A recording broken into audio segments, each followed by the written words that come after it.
gelukkig moment.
Goedenavond, lieve Thai, lieve gemeenschap.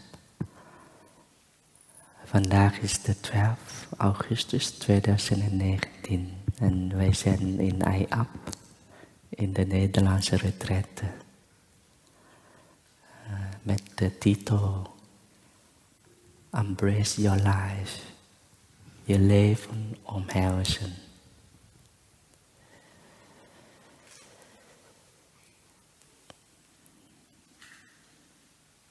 Je kunt zeggen, je ware leven omhelzen.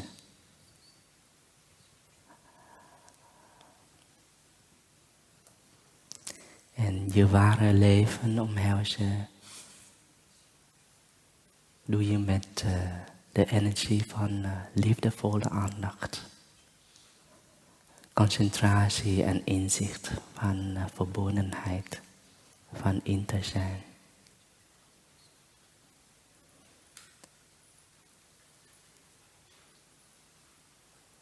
Dan verblijf je in het huidige moment, het land van het huidige moment.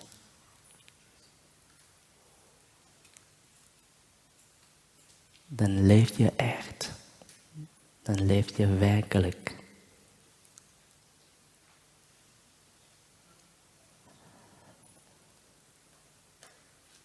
En daarvanuit kun je vrede, echte vrede, echte geluk en mededogen ontwikkelen.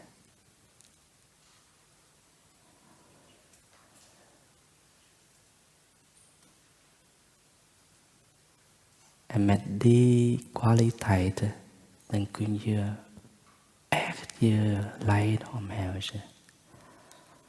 En het lijden hier heeft te maken met het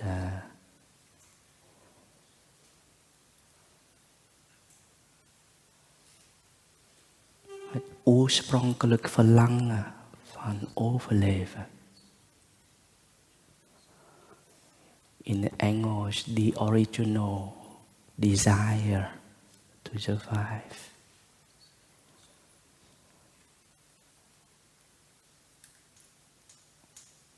En gepaard met het oorspronkelijk verlangen van overleven,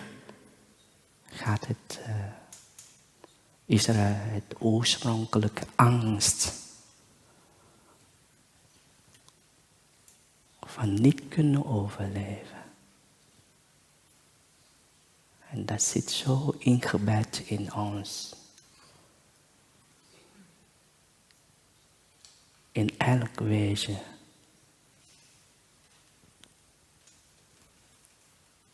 Maar gelukkig, er is een uitweg. En wij zijn zo dankbaar voor onze voorouders.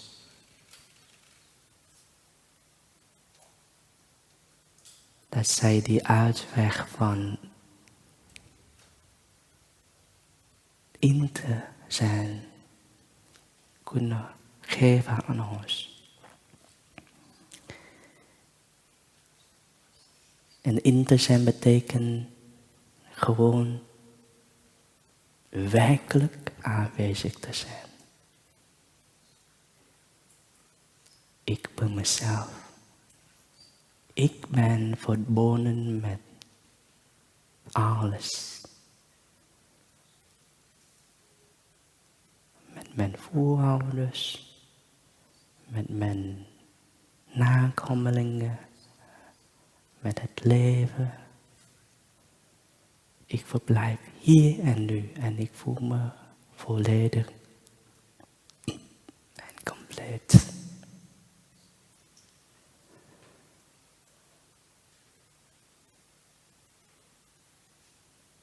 En het mooie is, die twee dingen, aan de ene kant het oorspronkelijk verlangen van overleven,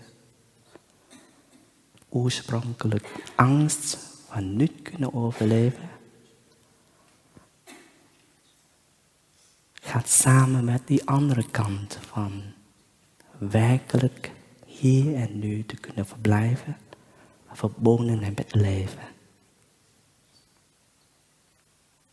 Die twee zijden, die kunnen elkaar ondersteunen.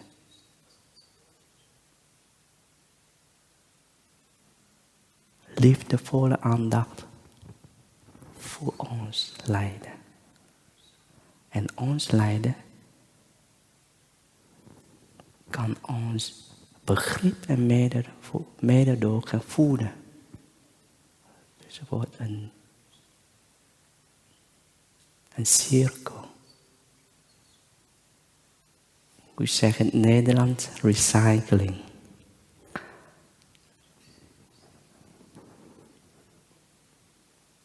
Wat is het Nederlands woord voor recycling? Recycle.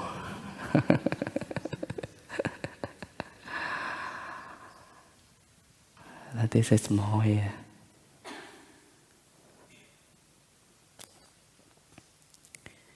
En als wij dat kunnen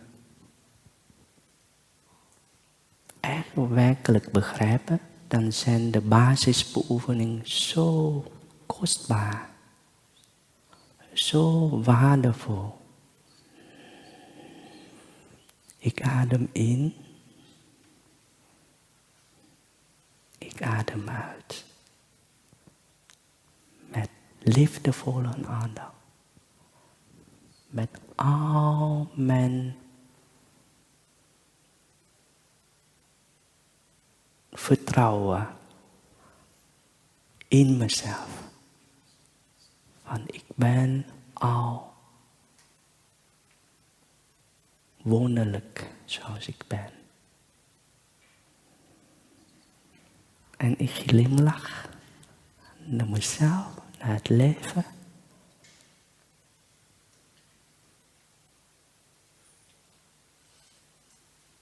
Het is al zo wonderlijk.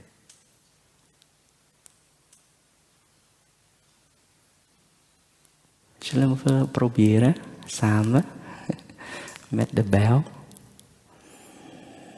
Ik adem in.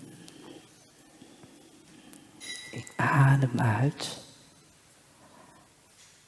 En ik voel me levendig. Ik ben mooi zoals ik ben. Ik verblijf hier en nu. En ik kan ook glimlachen. Iedereen glimlachen. Een beetje moe na een lange reis. Maar glimlachen helpt. Ja?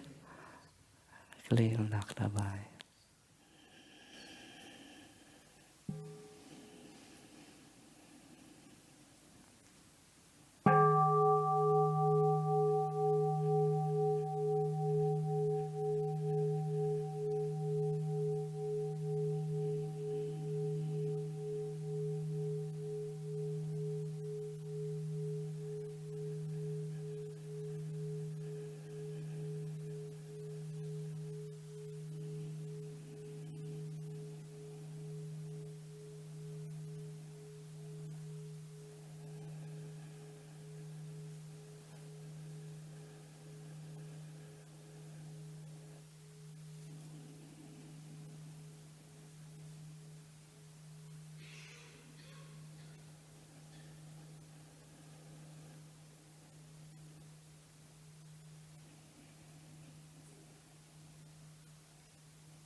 Hoe voelt het?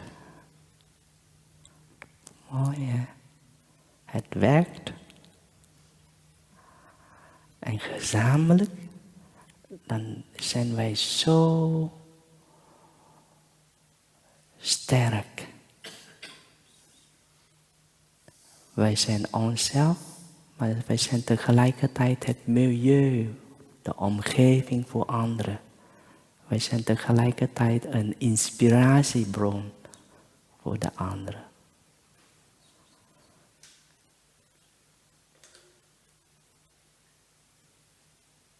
Dus ademen.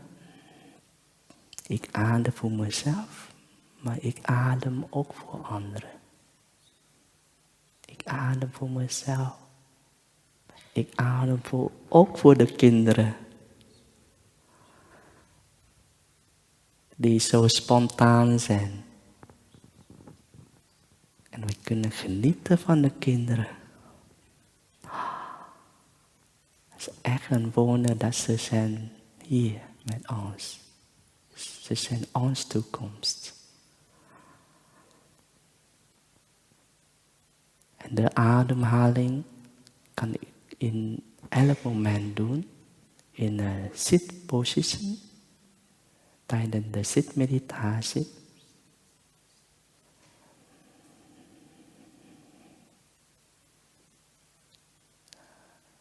Voor sommigen van ons die nieuw in de beoefening zijn. Je kunt de zitmeditatie doen als je op een kussen zit of op een stoel zit. Maar het is belangrijk om onszelf te kunnen gronden. Eén met de aarde. Dus als je op een kussen zit, dan de knieën, die raken de grond. Je kunt ook een kussen daaronder leggen om te ondersteunen. En de billen, die zitten ook stevig één met de aarde. En de rug is rechtop.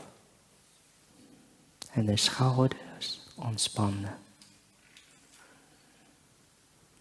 Het is mooi om te glimlachen.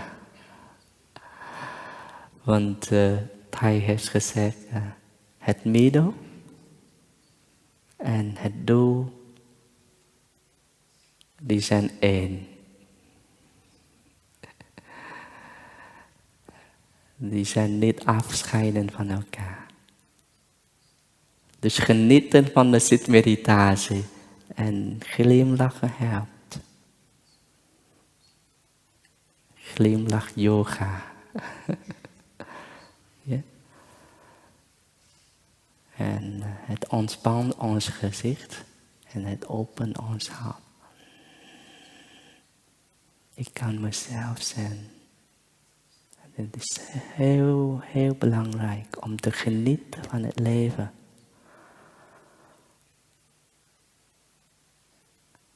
En daarvanuit helen. Als je op een stoel zit, dan je voeten, die raken de grond ook. En ook rechtop zitten en ontspannen. En het zou heel mooi zijn dat wij voor elkaar zitten. Als één lichaam. Dat is een gevorderde beoefening. Ik zit voor mezelf, ja. Mooi, ik ben tevreden. Maar nu, ik zit ook voor die anderen. Dan voel je toch iets anders.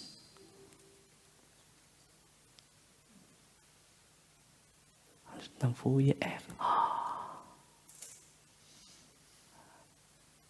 kan voor die ander betekenen. En dat is heel voedend voor ons.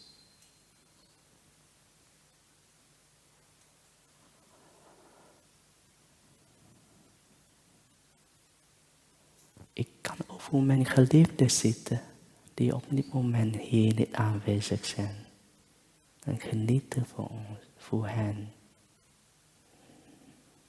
Voor mijn ouders, die misschien nog nooit zo gezeten hebben.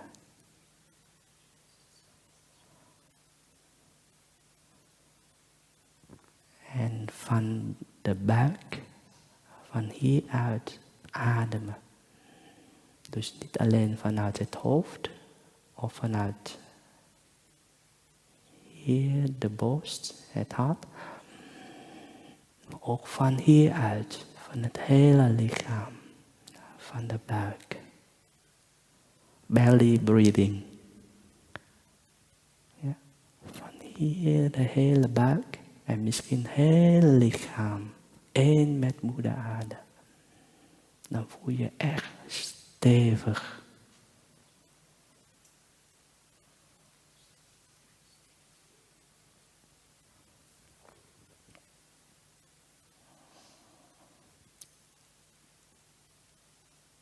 En als wij de bijl horen, de klankenschaal of de activiteit bijl buiten, of zelfs de kerkbijl horen, dan kunnen wij terug naar de ademhaling. In en uit. We kunnen een moment nemen om 3 ademen te halen.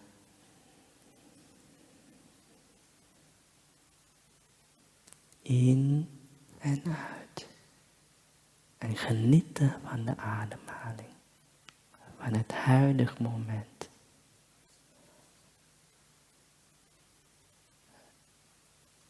Het kan heel verfrissend zijn.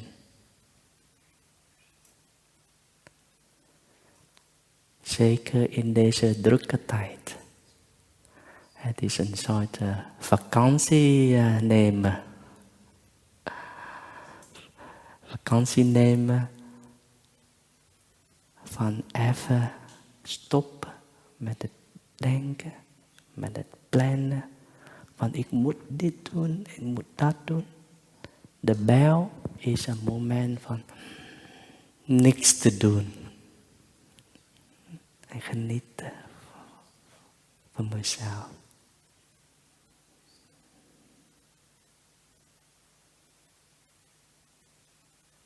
Als wij in een rij staan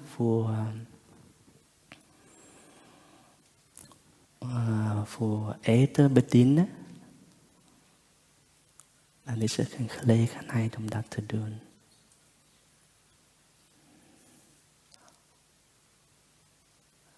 Staan in een rij voor onszelf en voor anderen. En tijd nemen om te genieten.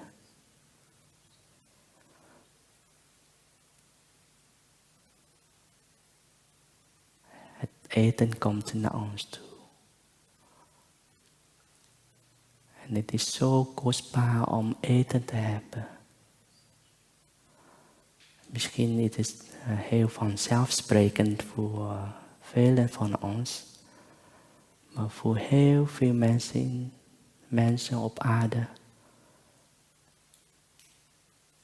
Het is heel kostbaar om eten te hebben.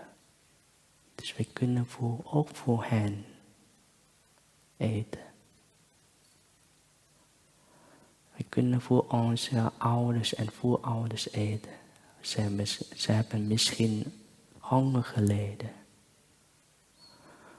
Dus eten opscheppen en eten in dat.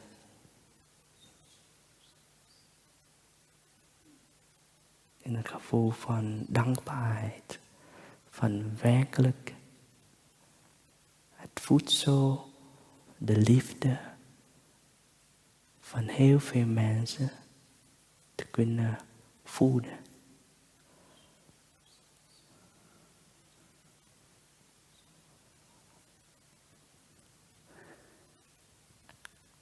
Als wij broccoli hebben, dan dit is een mooie gelegenheid om ook onze voorouders in de broccoli te kunnen voelen. Want onze voorouders hebben zo geleefd dat zij de wijsheid van gewassen, cultiveren, kunnen doorgeven. Van generaties naar generaties.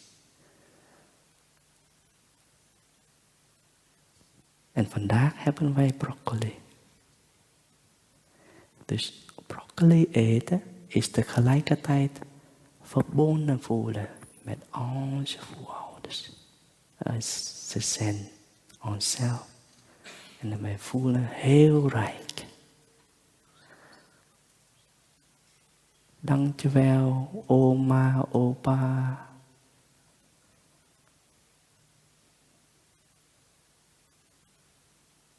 Hetzelfde met drinken.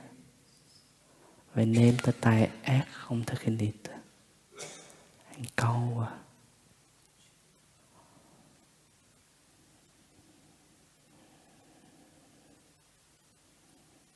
Hij heeft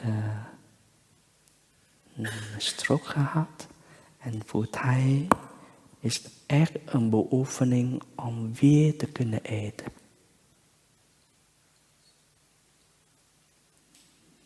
Hij kan niet met zijn rechterhand eten.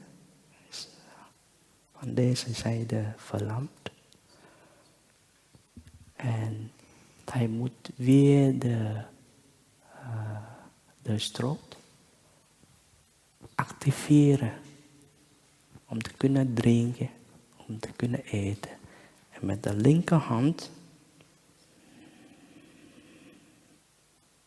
En echt met dankbaarheid. Met liefdevolle aandacht. Eten nemen. En dan echt genieten. Te kunnen kauwen en te kunnen slikken. In de goede, hoe zeg je dat? Niet in de verkeerde keelgaat. Het is echt een wonder, hè? Bij ons gaat het heel zelf. Af en toe niet. Af en toe. Maar voor hij is echt een beoefening. En echt genieten van, nu gaat het goed. In een goede keelgat.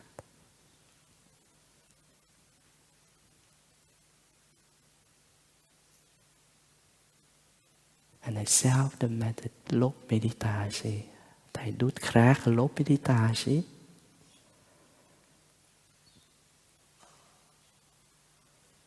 Maar nu zit hij in de rolstoel.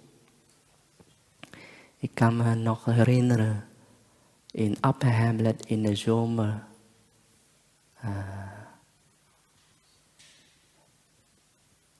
Hij zat in een elektrische rolstoel. In plaats van een gewone rolstoel. Want de monniken en nonnen zeiden van, hij in een elektrische stoel, dat gaat lekkerder. Het gaat vlotten. En weet je wel, in Upper Hamlet, in Plum Village, dan heb je heel een mooie pad. Maar er zitten ook allerlei natuurlijke gaten. En het is niet altijd even. En af en toe zit ook een trap. En de monniken, de nonnen, die stuurde hij met de elektrische rolstoel. Door het hele pad met iedereen achteraan.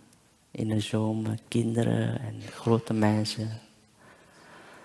En op een gegeven moment, dan was er een hele grote, hoge trap omhoog. toen gingen de monniken en de nonnen hun best doen om de elektriciteitsroos te over elke trap te klimmen. Het was echt klimmen. Want de stappen, elke was zo hoog. En op een gegeven moment lukte het weer. Hij zat daar in de rolstoel. En ook genieten van het huidige moment. Terwijl iedereen aan het zweten was. En op een gegeven moment stak hij de vinger op, omhoog. En iedereen begreep van, hij wil opstaan. En hemzelf proberen de stap op te lopen. Met de hulp van de monniken en nonnen. Hij dragen aan de armen. Nou, hij ging rechtop staan. En aan de ene kant één monnik. De rechtervoet van hij de trap op. En aan de andere kant een andere monnik. De arm aan zijn andere arm duwen. Dus stap voor stap omhoog. En daar op de heuvel van Hamlet, hij is aangekomen. En het was echt een overwinning. En iedereen was zo blij. En toen ging hij door met het lopen. Op dezelfde manier. De rechtervoet. Met de hulp van de monnik. Naar voren. En hij ging zelf met zijn linkervoet naar voren. Dus stap voor stap. Het was echt genieten. Echt van, ik ben aangekomen, ik ben thuis. En sommige mensen waren in tranen. Van, kijk.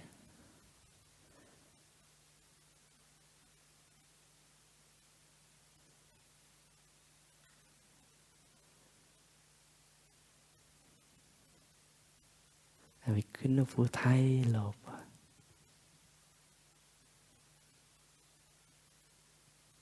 We kunnen voor het Hij lopen in deze retraite.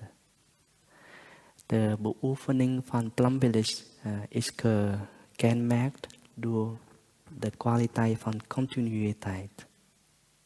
Van ene moment naar de andere. Van ene activiteit naar de andere. Wij bouwen onze liefdevolle aandacht op. Het is net zoals aardappelen koken. Wij houden het vuur aan. Dus als wij van de ene blaas naar de andere lopen, naar een activiteit, het is een gelegenheid om loopmeditatie te genieten. Om onze energie op te bouwen. En niet te verliezen. Verliezen in allerlei manieren. Denken aan de toekomst. Ik moet dit doen. Heb haasten. Het is echt van, oké, ik kan mijn energie van liefdevolle aandacht opbouwen. In elke stap. En ik kan het voor anderen doen. Dus op zo'n manier ondersteunen wij elkaar. Het was heel sterk. Heel inspirerend. En dat geven wij aan de kinderen mee. Ze hoeven niet mee te doen. Ze kunnen gewoon rennen. Ze kunnen gewoon de trap genieten. Maar wij geven hun die energie mee. Dat is zo mooi. En op hun manier geven zij hun liefde terug aan ons. Aan iedereen.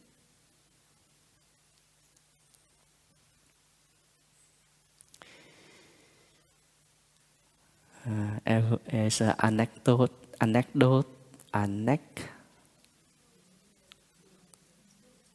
anekdote.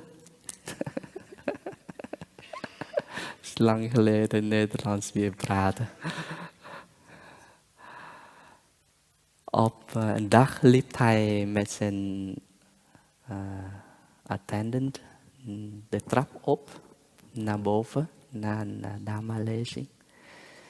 En een andere monnik liep achter hij aan. En opeens draaide hij om en zei tegen die andere monnik: weet je dat deze trap is net vandaag voltooid is? Dat is vreemd, hè? Weet je dat deze trap van de EIAB, die mooie, net vandaag voltooid is? En ik geniet. Oh, is nieuw. En hij geniet. Oh, even genieten. Even dankbaarheid tonen aan de mensen. Heel veel handen die deze trap gemaakt hebben. Maar het is brandnieuw. Net vandaag voltooid. Natuurlijk is het niet waar. We weten, het is al lang geleden gemaakt. Maar hij ziet het met ogen van not the same, niet hetzelfde, not different, niet verschillend. Dus die trap is niet hetzelfde als de trap van gisteren. Ja?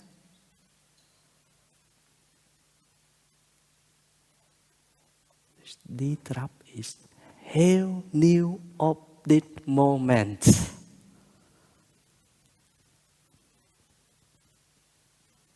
Ja? Wij zijn ook hetzelfde. Wij zijn elk moment nieuw. De inadem en de uitademen gebeuren elk moment.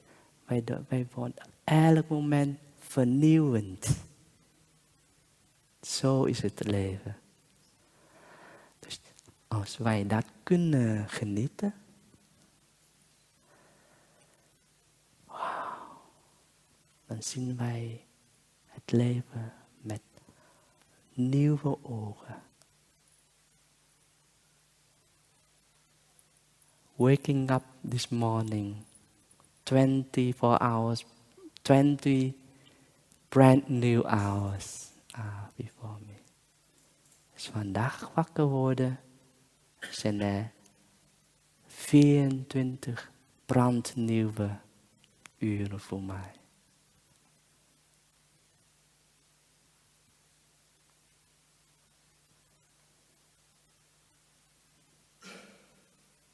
Kunnen wij die trap nemen op zo'n manier?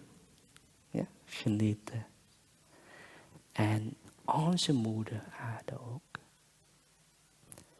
Zij is net vandaag voltooid.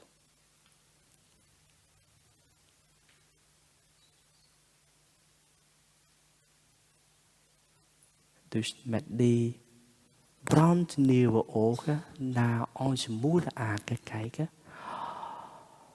Het is echt een wonder om op aarde te kunnen leven. Op aarde te kunnen lopen. dan kunnen wij op zo'n manier het milieu voeden en helen. Met onze liefdevolle aandacht. Met onze verfrissende energie van waarderen. In plaats van alleen maar kijken naar wat niet goed gaat.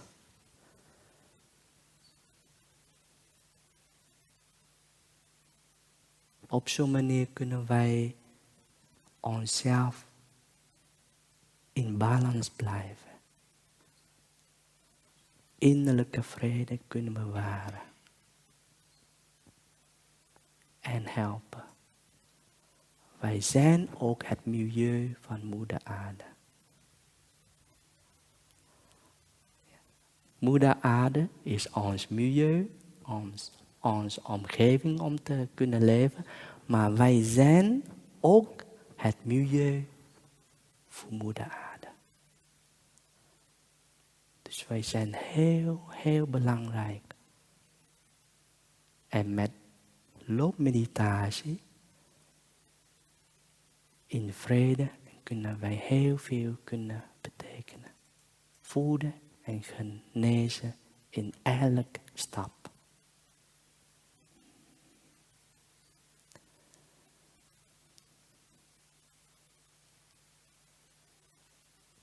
Het klinkt heel eenvoudig. Wij kunnen het doen.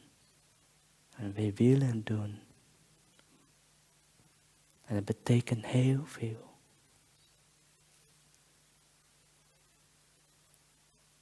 En Moeder Aarde doet ook haar best om te vernieuwen.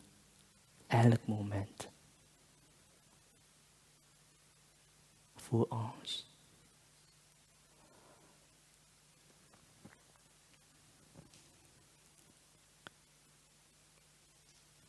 Laten wij een buil genieten.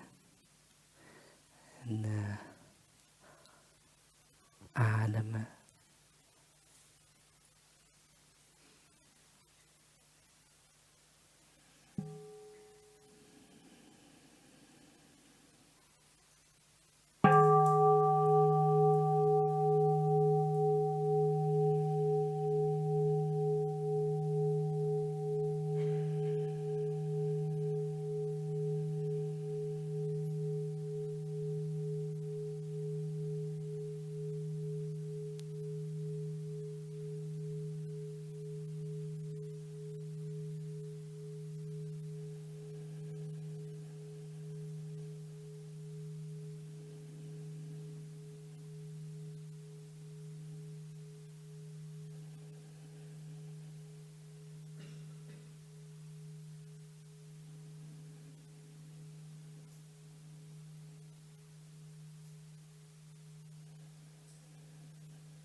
Behalve het leven.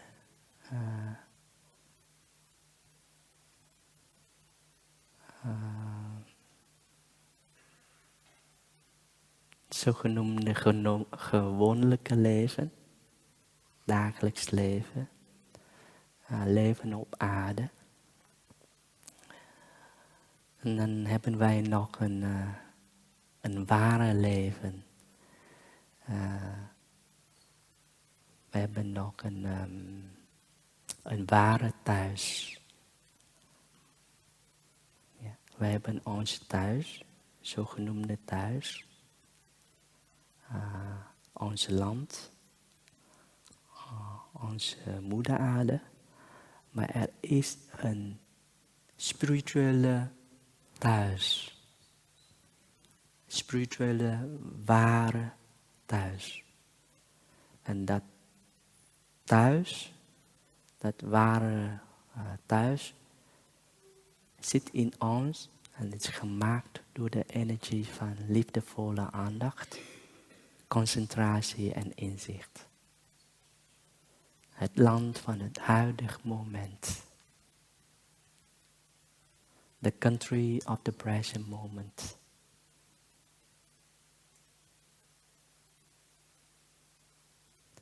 En dat ware thuis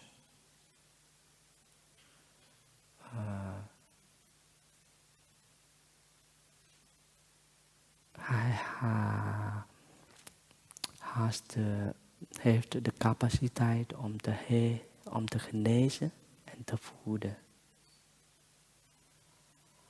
En dat ware thuis is niet los, niet afgescheiden van het dagelijks leven.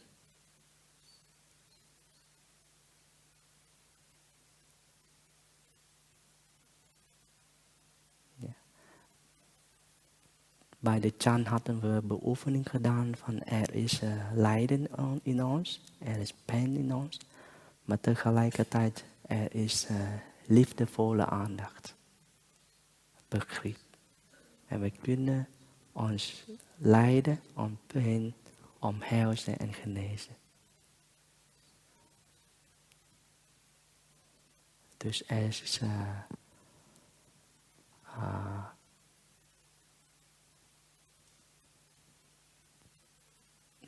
lijden in het leven, maar tegelijkertijd hebben wij het geluk, het innerlijke vrede en het ware thuis waar wij kunnen vertoeven, onszelf voeden en helen.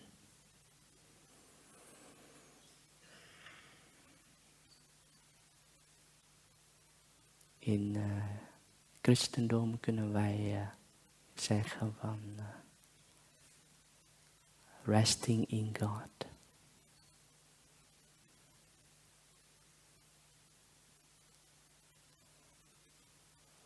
Hoe zeg je het in Nederland? Ja, rusten in God. Rusten in God. In ons. En dat doen wij met de beoefening van liefdevolle aandacht, concentratie en inzicht.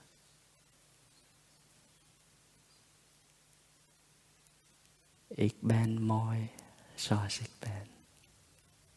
Volledig en compleet.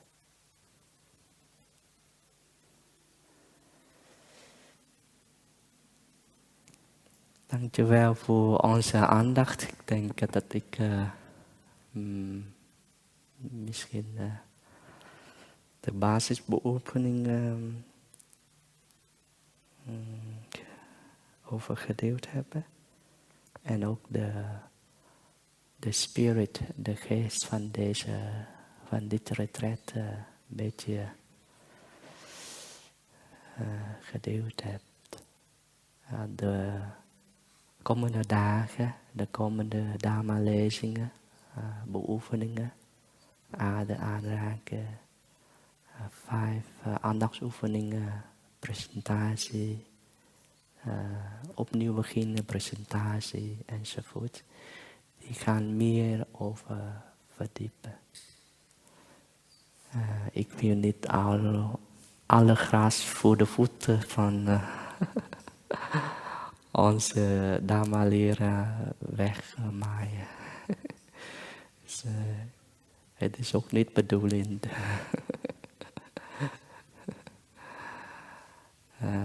Ja.